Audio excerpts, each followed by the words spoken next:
When my mother died, I thought her will would finally bring peace to this family. I was wrong. It didn't bring peace. It brought war.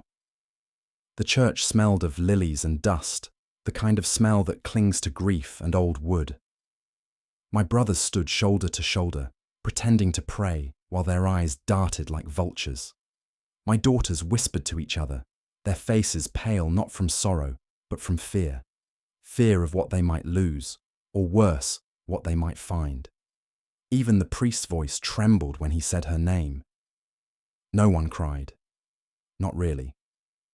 We were all too busy wondering who would walk out of this funeral richer, and who would walk out broken. I sat in the back pew, my hands clenched, my jaw tight. 58 years old, and still the son who never measured up. I built houses my whole life, worked my hands raw to keep this family afloat, and yet I was always the disappointment. My brothers chased money, my children chased comfort, and somehow I was the only one left standing in the ruins. Mum used to call me the good one. But if you're the only honest man in a family built on lies, good starts to feel like a curse.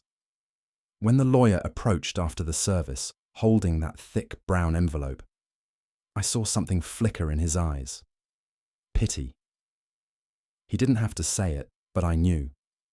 Whatever was written in that will wasn't going to heal anything. It was going to tear us apart.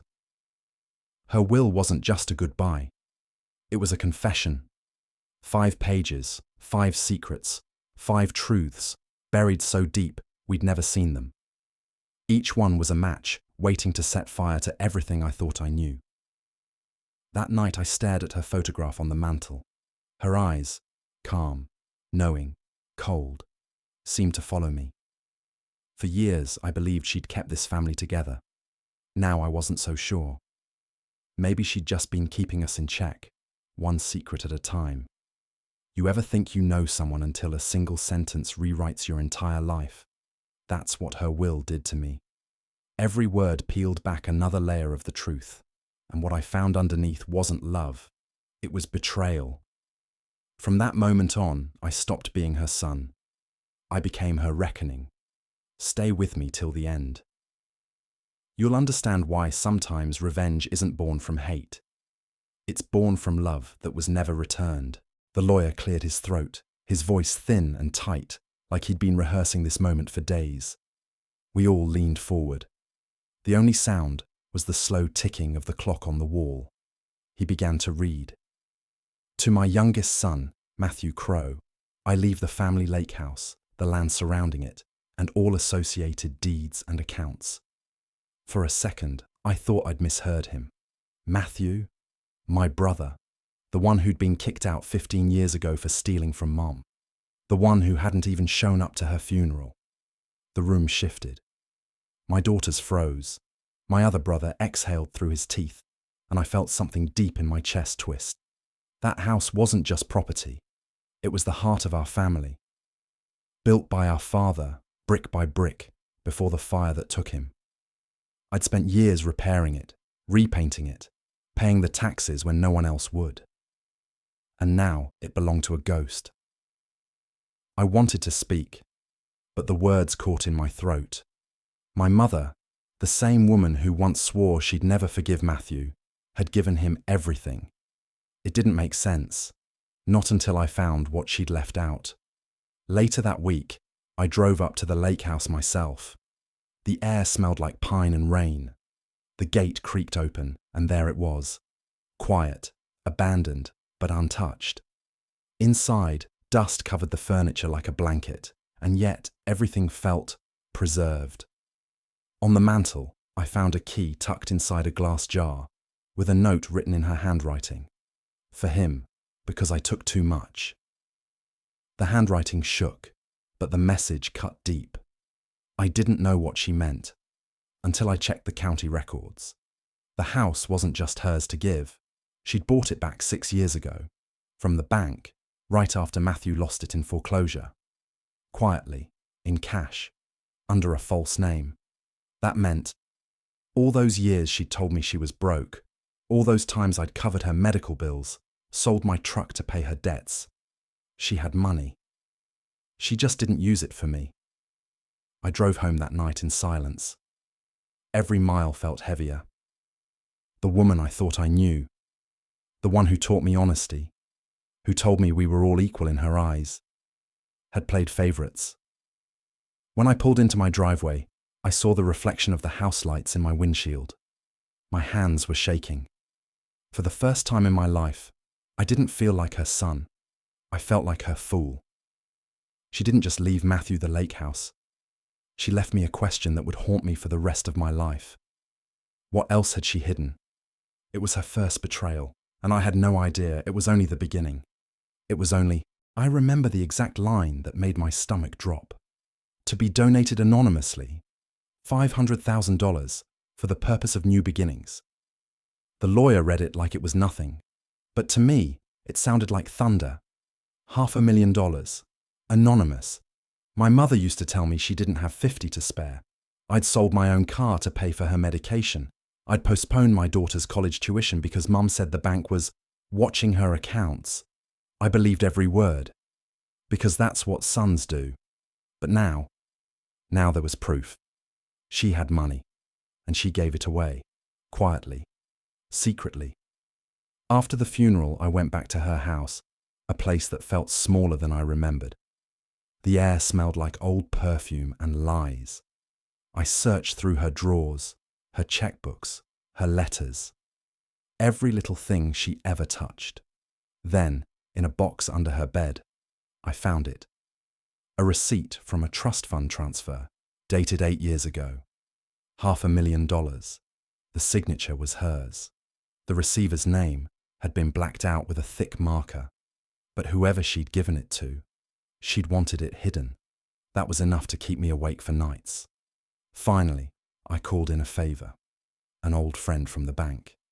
He hesitated, but when he saw my face, he didn't ask questions. He sent me a screenshot of the transfer records. And that's when I saw it. The recipient, Emma Crowe, my ex-wife. For a moment, I couldn't breathe. My hands went cold. The room spun. Emma, the woman who'd left me suddenly without warning after 15 years of marriage. The woman who'd told me she just couldn't take it anymore. Now I knew why. I drove to her house that night, the one she bought after the divorce. She looked shocked to see me. Older, calmer, but her eyes still carried that guilt. "Did she give it to you?" I asked. My voice cracked halfway through. Emma didn't answer at first. Then she nodded, tears sliding down her cheek. "She wanted me to leave you," she whispered. "She said you were becoming like your father, angry, distant, unpredictable. She said it was the only way to save myself." Her words hit harder than any fist, because I remembered my father, the drinking, the shouting, the nights my mother locked herself in her room.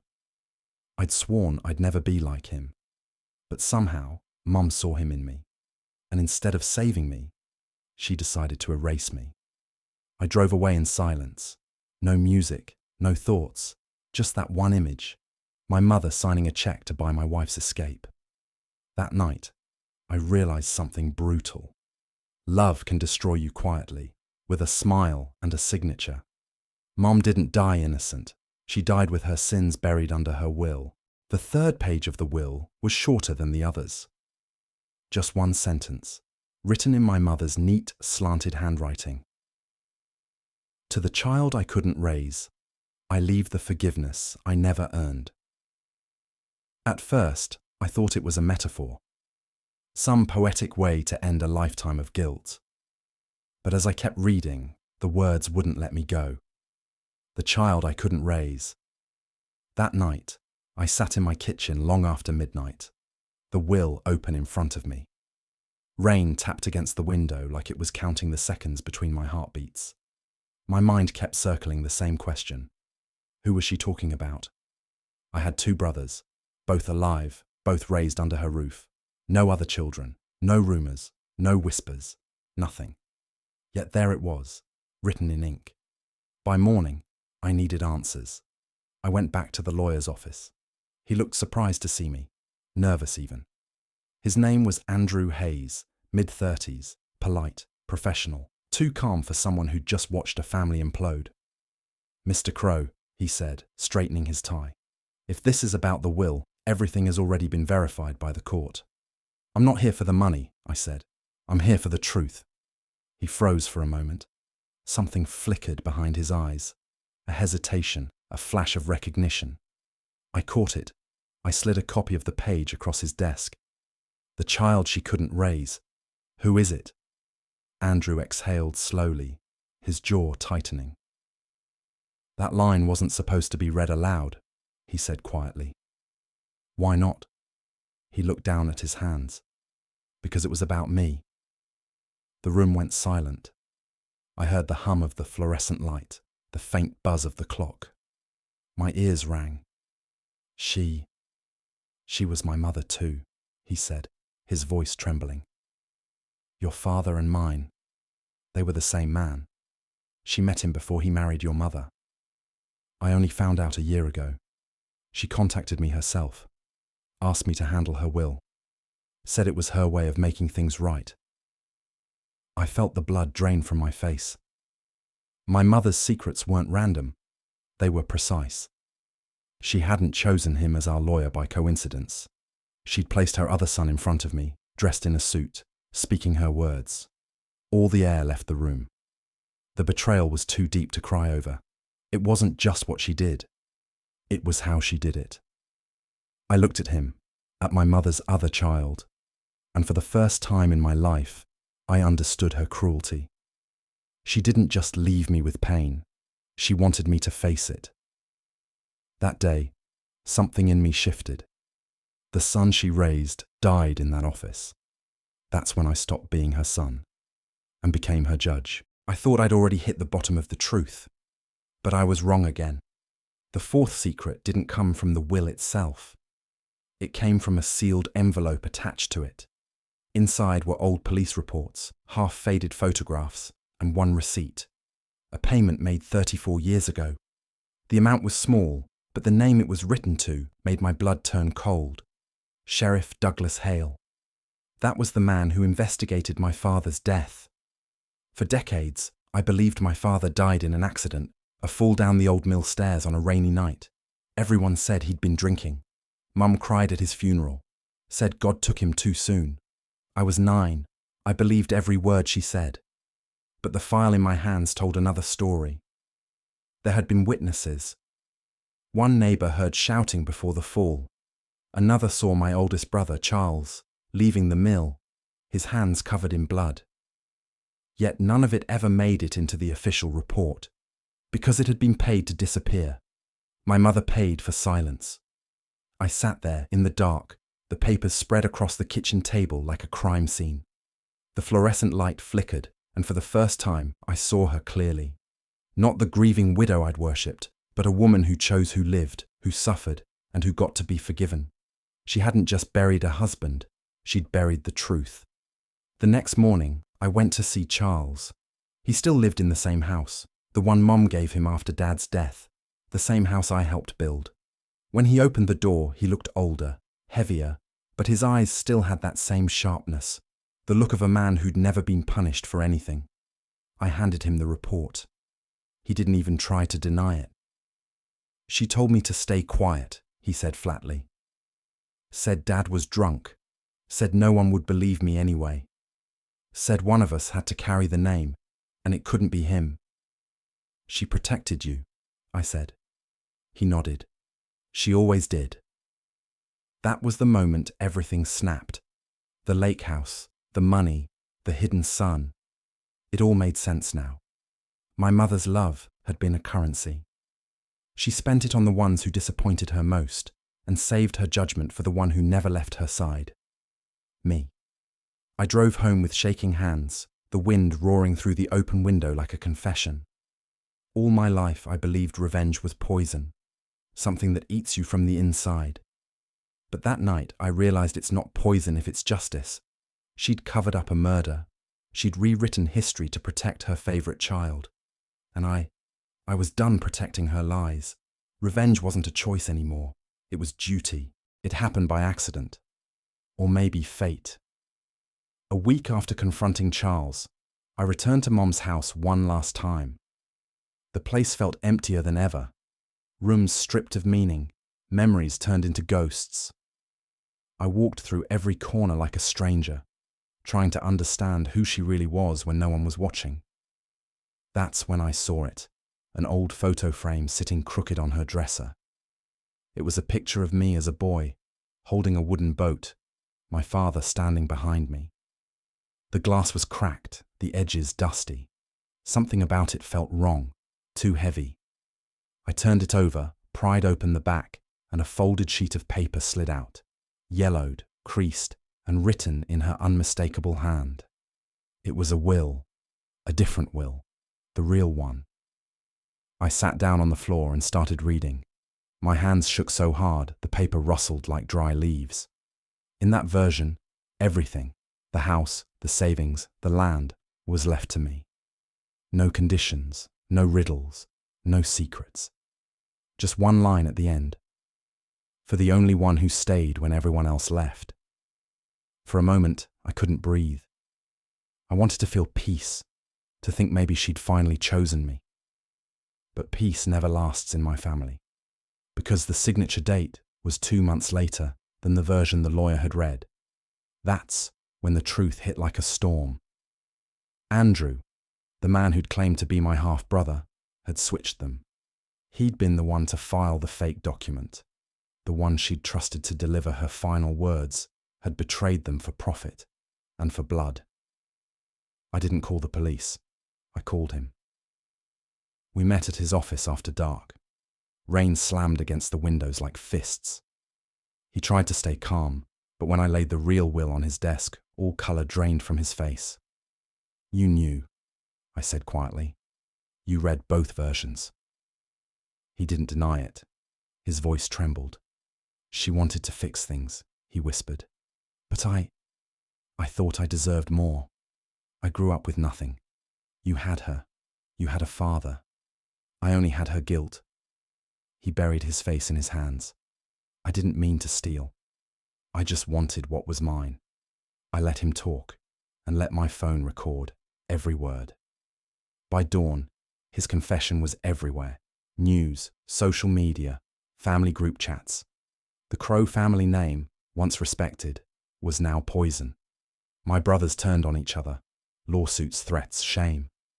The empire Mum had spent her life protecting crumbled in a single day. And me? I watched it burn. Quietly. Alone. That night, I took the real will outside, lit a match, and watched the flames eat her handwriting. The paper curled, the ink turned black. Because revenge was never about money. It was about truth, and the truth, finally, was mine. When the smoke cleared and the last ember of that burning will turned to ash, I realized the house was finally quiet. Too quiet. No more calls from lawyers. No more messages from my brothers demanding explanations. No more headlines about the Crowe family scandal. Just silence, heavy, endless, and absolute. For the first time in months, I could hear my own breath. It didn't sound like relief. It sounded like regret. 5 secrets. That's all it took to destroy generations of loyalty, lies, and illusions. The lake house, the money, the hidden son, the murder, the real will.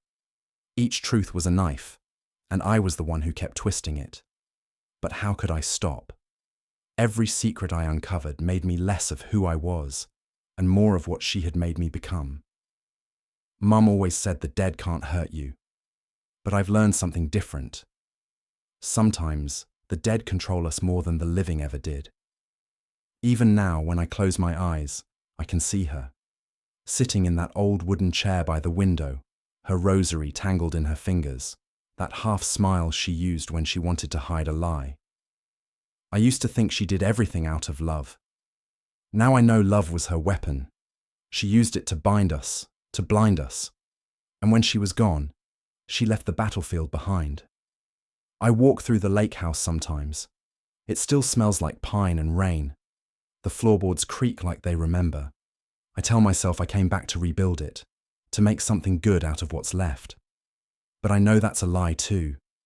I come back because I don't know how to live without the war. Revenge didn't free me. It just emptied me. It didn't bring peace. It brought clarity. A cruel kind. The kind that teaches you too late what you were fighting for. In the end, I didn't avenge my father. I didn't expose my mother. I only revealed the truth, and the truth did the rest. Now the family name means nothing. The money's gone. The houses are sold.